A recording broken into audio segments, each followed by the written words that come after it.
What's going on, guys? It's Kevin Zwicker from the Fast On coming at you, and I am joined today by media veteran, the co-host of the SmackDown Recap Show with Denise Salcedo, and also the man who is dominating the WNBA sphere as we know it right now, my guy, Robin Lundberg. What's going on, Robin? What up, man? What up? How you doing? I'm doing all right, man. So let's just get into this real quick since I have you here for a limited amount of time. We just witnessed WWE Bash at Berlin. This was a PLE. Still got to get used to doing that. This is a PLE that took place in Berlin, Germany. We talked about this off the air. This was kind of a filler PLE, kind of heading towards Bad Blood in between SummerSlam and then. What were your thoughts going into this show, and how are you feeling coming out of it? Look, I think these shows have been glorified house shows for the most part, these overseas shows, and the crowd has been a big part of it, because they don't get to see these events as often. So they're always coming with extra energy, and that's what makes them, house shows on steroids, if you will. So my expectations generally have not been that high as far as, oh, we're going to see something amazing, we're going to see something incredible, or this is going to be the big, plot twist that we've all been expecting. A show like SummerSlam was for that. Roman Reigns came back. With that said, I thought this one was excellent. I thought this one was one of the better ones because you had several bangers on here. So I think for a middle of the afternoon Saturday event that you didn't have huge expectations for in the first place, I think any fan had to come away satisfied. Yeah, I totally agree. I think the fact that they take these PLEs that would normally be B-level shows and put them in places that they normally wouldn't get WWE events really helps out these shows and really makes them feel bigger than what they actually are. But let's get into the card real quick. They opened the match with the WWE Championship match between Cody Rhodes and Kevin Owens. I personally feel like this was the best Cody Rhodes title defense since he's had the championship. What do you think about that, Robin? Yeah, that's what I said. I think 100% it was the best title defense. I thought it had good action. It had the good storytelling within the match of Kevin Owens like wrestling with himself on whether he should go full heel in the midst of it or embrace the respect factor.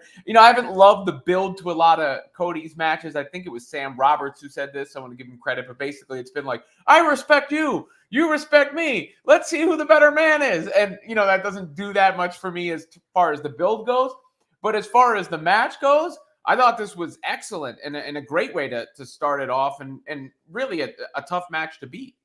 For sure. I think the last 2 weeks of SmackDown, where they planted the seeds of Kevin Owens eventually turning on Cody Rhodes, was excellent. I like the fact that since Triple H has taken over the book, he's really sat there and played into long-term storylines. I remember when Vince was booking the shows, if something happened 2 weeks, in his mind, he basically felt like the audience forgot. And the fact that Triple H does these callbacks a lot to previous storylines and implement them in current storylines is something I really like. I want to ask you about this. How do you feel, or what do you feel about this interview that KO did earlier in the week where he's talking about he only has 6 months left on his contract? Do you think it's a fait accompli that he's just going to automatically re-sign with WWE since he's been there so long? Or do you think there's a chance that he jumps ship? I generally don't think people talk about that if they're jumping ship. Usually it's a little bit more on the DL, like quiet, and then all of a sudden you get the dirt sheets or whatever, put it out there. But who knows? I mean, I think, he is the kind of guy that I think AEW fans would really like. A workman-like guy, a guy who, I've said this about KO and Sami Zayn. Like, you go back a few WrestleManias ago, who did they put in that match with Stone Cold when you knew Stone Cold had to have a certain type of match at his age in order for it to be good? Kevin Owens. Who did they put in the ring with Johnny Knoxville, considering Knoxville was a complete novice? That was Sami Zayn. So I think that shows you the trust that the company has in him, and they're still putting him in big spots. So I don't know if he would be desperate to leave. I also don't know if there's much for him to still do there. Like, I don't know if he's going up another level. I don't think we're going to see Kevin Owens walking around with the big gold on his shoulder at least. But if I had to guess, I would guess he resigns with WWE, but you never know in this business. I definitely think he's going to resign, but I want to piggyback on what you just said about how there's kind of nothing else for him to do in WWE. I feel like that situation happened to Chris Jericho and Edge a lot, where it's like you kind of had it in your mind where you thought automatically there's no way these guys are going to leave. but they left eventually, basically saying that there is nothing else for them to do. There is no other level in WWE. I agree with you. I do think KO is eventually going to resign because he seems to be a WWE lifer. But you never know. It could be a situation like those two guys, and he feels like he has some creative juices that he needs to fulfill. Cody Rhodes caught this W. How are you feeling about them circling back to Cody Rhodes versus Solo? I think all of it is okay because we know the big payoffs are on the way. Cody Rhodes and the Bloodline are sort of circling each other all the time, and obviously he had the two big matches with Reigns. I think the Bloodline colliding is one thing we know we're building towards with Roman's Bloodline or Roman's faction against Solos. I also think eventually we need to see Cody in the ring with The Rock. We need to see Roman in the ring with The Rock. And we need to see Roman back in the ring with Cody. So in order for all those things to happen, you want Cody within the Bloodline sphere, right? I don't. The problem with Solo is he's done a good job. I feel like Solo's over, and I feel like his presence has been good. He's just no good in the ring. So you can't pay it off in the matches, but everything else, the boxes are all checked. Big Ro, my son, he runs around going like Solo, so that there's something working there. The only problem is we know Solo's not actually beating Cody. I would think, unless now that would be interesting. What if The Rock screwed Cody, Solo beats Cody, then you set up a non-title match of Cody and Rock. Roman beats Solo for the championship, and that's how you circle back to those other matches. I don't know. There's different directions they could go, but let me just say I don't mind the feud. I'm just not sure about the payoff. See, I'm super interested in when The Rock comes back because since he's came back at the Final Boss, I've really been interesting to see. We have this Bloodline Civil War that's been brewing. I personally don't see him actually being involved in the War Games match itself. But I think that the fact that he could come back and kind of be this puppeteer of this new bloodline is something that's super interesting. Another thing that you mentioned about the in-ring work, I feel like the addition of Jacob Fatu has kind of been a gift and a curse. He's been awesome since he's been on the screen, but I think that the fact that they put him right next to Solo, it kind of emphasizes how much of a badass that he is and how non of a badass Solo is when it comes to the in-ring work. Yeah, but I mean, that was the role Solo played for a while too, right? He was the enforcer guy, and it does elevate him in that way. If Jacob Fatu is this much of a badass, why is he listening to this guy? Unless he's got some sway or some swag or some power. But I'm torn on Solo because I think for the most part he's doing well, but I don't buy him at the back end of the card.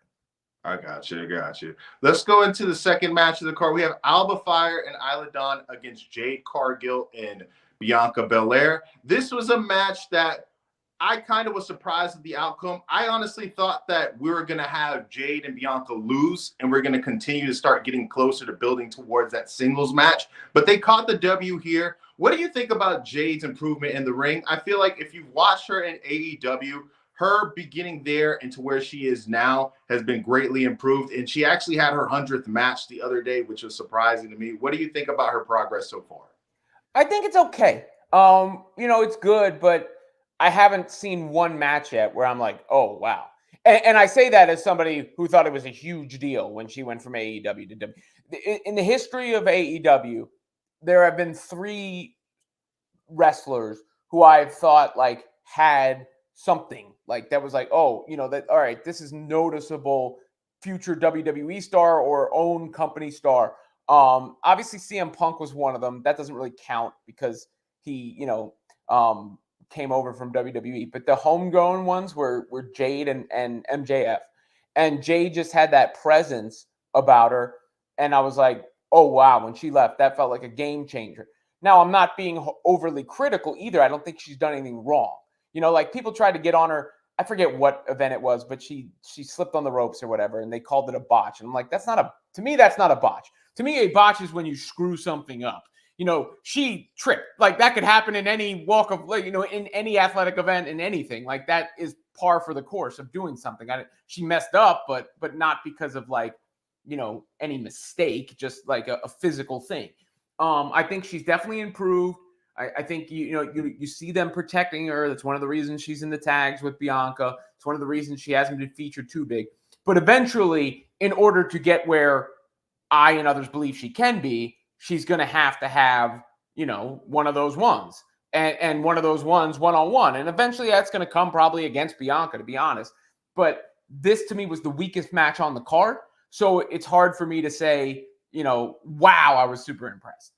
Yeah, she's never going to be a Gunther or a Bryan Danielson in the ring to me. But I feel like when she was at AEW, like, it genuinely looked robotic. Now she's a little bit more flowful. Of course, she has the superstar look. She looks like a comic book character in real life.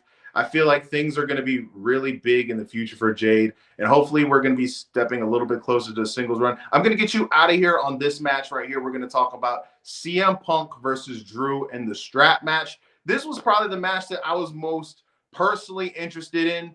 It's a match that was a little bit more violent than I was expecting. We saw color in a WWE ring, real busted open color. And I don't know if you've noticed this, but we saw a very funny troll job by CM Punk. The ring gear that he wore tonight was actually the ring gear that he wore at All Out last year, which was his last match in AEW. Did you notice that, Robin? And what do you think about that if you didn't notice it? Well, I mean, look, I didn't notice it until you pointed it out, but that's par for the course for CM Punk, right? I mean, a bit of an instigator. But I thought that was really good. I thought I like I'm sure you're going to get to it. I like the Dominic Mysterio, Liv Morgan, Rhea Ripley, Damian Priest tag match. I think that did its job wonderfully. But to me, it was the opener and this one that were the real standout matches. My son, my oldest, Raj, gave that one 5 stars, by the way, the strap match. So, it left a lasting impression. And I think with the way that they had feuded, the callback to the bracelet, and that was the best CM Punk to me has looked in a long time in the ring. Like, because I'm more of, of the mind that CM Punk is more a talker and a character now than you can count on him to be a reliable in-ring performer due to the injuries, the age, various other factors.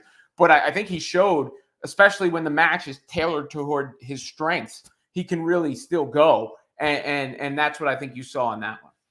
I definitely agree with you. This was personally my favorite CM Punk match since his dog collar match with MJF in AEW. I feel like a lot of people have been kind of getting on his back lately about, him possibly being washed.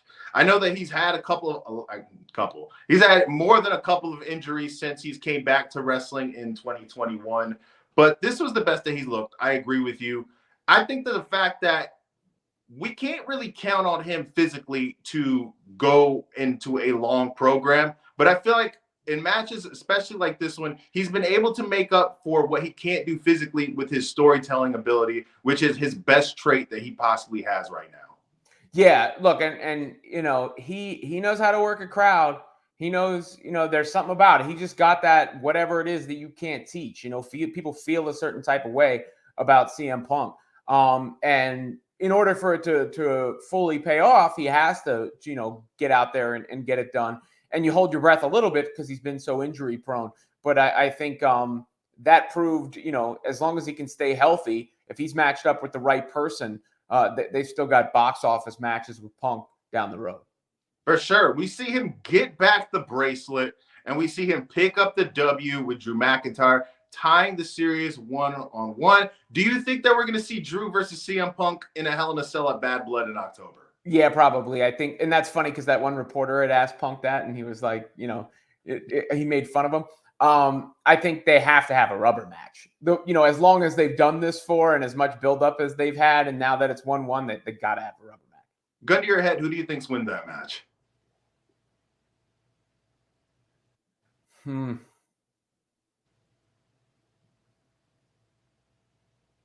Seth Rollins gets involved somehow, right? I think that's when Seth Rollins comes back and gets involved, and then we might even go triple threat, but eventually they're building towards Punk Rollins, I'd say. So I'll say Punk. Think Punk? I got you. All right, Robin, do your little plugs, man. Plug what you got going on. Let the people know where they can find you. Sure, of course. I'm all over social media. You can go hit up my YouTube channel, Women's Fast Break on SI, covered women's basketball, the wrestling fans out there. Like I said, you said at the beginning, I do SmackDown reaction shows with Denise Salcedo on Friday night. And otherwise, just Google me, baby. All right, my man. I'll catch you later. Later, dude. All right. I'm going to get to these comments since we're here. We have Salty Grampy saying, I did watch the event. I'm only here for the after show. I appreciate that. Every view counts. Tell your friends, tell your family. We have Mommy's Daycare Center saying, hi, guys. Let me get to a little bit of housekeeping business since I'm here and get off the wrestling for a moment. If you are in the Spring Lake, Fayetteville, North Carolina area, Mommy's Daycare has been in business for over 20 years. They are a 4-star facility. They are a bilingual daycare. They are one of the highly most respected daycares in the area. And they have also now have introduced a new drop-in service. If you don't want a full-on commitment, full-time daycare center, you could obviously drop your kids off there. Minimum of 2 hours, maximum of 4 hours. If you want to go on a date night, if you want to go grocery shopping, if you just want time to lay on the couch by yourself, they are the place to go to. They have very affordable rates, and they are one of the most respected daycare centers in the area. I repeat, the name is Mommy's Daycare. If you are in the Fayetteville, North Carolina, or Spring Lake area, that is the place to go. Salty Grampy is talking about what I talked about earlier with KO and the Bucks. He's going to hang out with the Bucks. From your lips to God's ears. What's up, Pops? He's talking about the match with CM Punk. I'm just glad he didn't pull a pectoral muscle. The guy has had a boatload of injuries in a short amount of time. I just hope that the guy, for his long-term health, can go have this extended run without suffering another extended injury and is able to go out on his own terms, because this is a guy who never needed to come back to wrestling but decided to, and I hope he's able to go out the way that he wants to go out. We are going to go into the 4th match of the night, and that is Damian Priest and Rhea Ripley versus Dominic Mysterio and Liv Morgan. We are in Germany, like I said earlier, and the crowd went wild for Rhea Ripley. They had the little meter in the corner where they talk about the volumes or how loud the crowd is, and this thing was almost broken in half when Rhea Ripley came on. Rhea Ripley is probably, since China, the biggest women's star that WWE has produced. I know that they have great wrestlers like Charlotte Flair. They had Bayley. They had Sasha Banks. They had Becky Lynch. But I'm just talking about pure star power and ability to cross over into the mainstream media. Rhea Ripley is that one. She is the most mainstreamable star in wrestling since China, in my opinion. So we get into this match. Obviously, the crowd hates Dominic Mysterio like most people do around the world. And we see throughout this match, we're getting teased of an eventual physical confrontation between Dominic Mysterio and Rhea Ripley. We have the love triangle going on. I remember a few weeks ago, I saw Dominic Mysterio on the Impulsive podcast talking about how he's the first heel to go heel, which isn't true. I don't think he's, and which is strange because the guy comes from wrestling royalty. But does he not remember Christian and Trish Stratus at WrestleMania 20? I guess not. The guy was probably too young to remember that, but he is not the first heel to go heel. And that is just the only example that I can come up with. I'm sure that there is more examples in the past that is just not coming up in my mind. But this was a match that people got really behind. We get to the point in the match where we see Damian Priest gaining his momentum back. Dominic and Liv Morgan were actually having the momentum throughout the first half of the match, looking like they were going to win. And we see Rhea Ripley finally being able to put her hands on Dominic. Dominic is trying to reconcile with Rhea Ripley. He's offering a hug. He's begging, let's not do this. She doesn't listen. She clotheslines the guy a few times, and she puts her legs in between his neck and gives him a vice grip, which I'm sure a lot of men around the world would pay to have happen. But in that moment, Dominic Mysterio did not look like he was enjoying himself, which is a shame. But we get to the point in the match where the momentum shifts. And we see Rhea Ripley and Big Damian Priest looking like they're about to catch a W. But then the new Judgment Day interferes. We see JD McDonough come in. We see Carlito get involved. We see Finn Balor get involved. And it looked like a situation where I thought for a fact that Liv and Dominic were going to win. I thought that they were going to win the whole time, to be honest with you, because I thought they were going to try to further along the storyline. But I guess since they caught the big dub at SummerSlam, it makes sense that Damian Priest and Rhea Ripley were going to catch this W, setting up the tiebreaker at Bad Blood in October. That pay-per-view, that PLE in Atlanta, Bad Blood, is really shaping up to be one of those shows where we see all of these feuds get wrapped up in a bow. I'm really glad they brought this pay-per-view PLE back, simply not just off of the nostalgia fact, but the fact that they had Hell in a Cell as its own PLE in the past.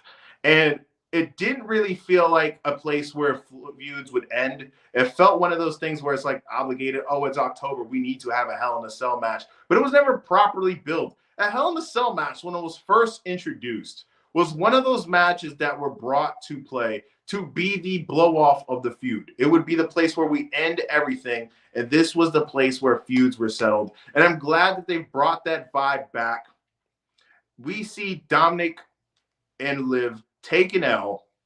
Liv and Damian go over like Rover. We see Liv and Dominic scattered to the back, and we see Rhea Ripley get the big ovation like she's gotten the whole night, and we're going to be setting up for potentially a big-time match at Bad Blood. Now, this was only a 5-match card, so this is going to be one of the shorter post shows that I've done so far. We are going to get into the main event for the World Heavyweight Championship between Randy Orton and Gunther.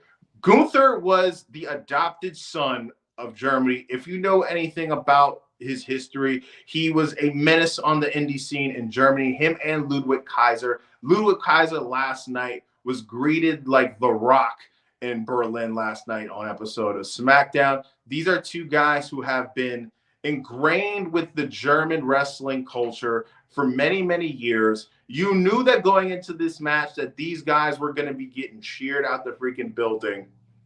And that's exactly what happened. Randy Orton came to the ring first, and Randy Orton at this point is a solidified legend. He is getting respected anywhere he goes. I think even if Randy Orton tried to go back to his bald Randy Orton ways, where he was probably one of the best heels in at least the recent memory, I feel like he would still get cheered at this point, just simply off of the fact of the respect. Same thing with John Cena. These guys have been the staple of wrestling for many people for the last 15 to 20 years. So I can't see either of these guys getting booed anytime soon. But this was a match that was really slow paced, especially in the beginning. But it was more so off of the fact that the crowd was so loud and so invested into the match that these guys really couldn't do anything because the crowd was just so rambunctious. I'm not going to compare these two matches of greatness because one is an all-time great match, and this just happened. But it was very reminiscent to The Rock versus Hulk Hogan at WrestleMania, where the crowd basically dictated the match. If you turn the volume off of both of these matches, it might not be the greatest match on paper. But the fact that the crowd is so invested in every single move that these two guys make, it turns a match that's kind of right here into a match that's right here. I'm going to get to the comments a little bit before I go any further. You got Salty Grampy saying, I'm just glad they didn't pull I read that already. They had to give the people what they wanted. They did. They had to give the people what they wanted. The people wanted Gunther in the main event, and they wanted to see Gunther versus Randy Orton. Like I said, this match was slow-paced.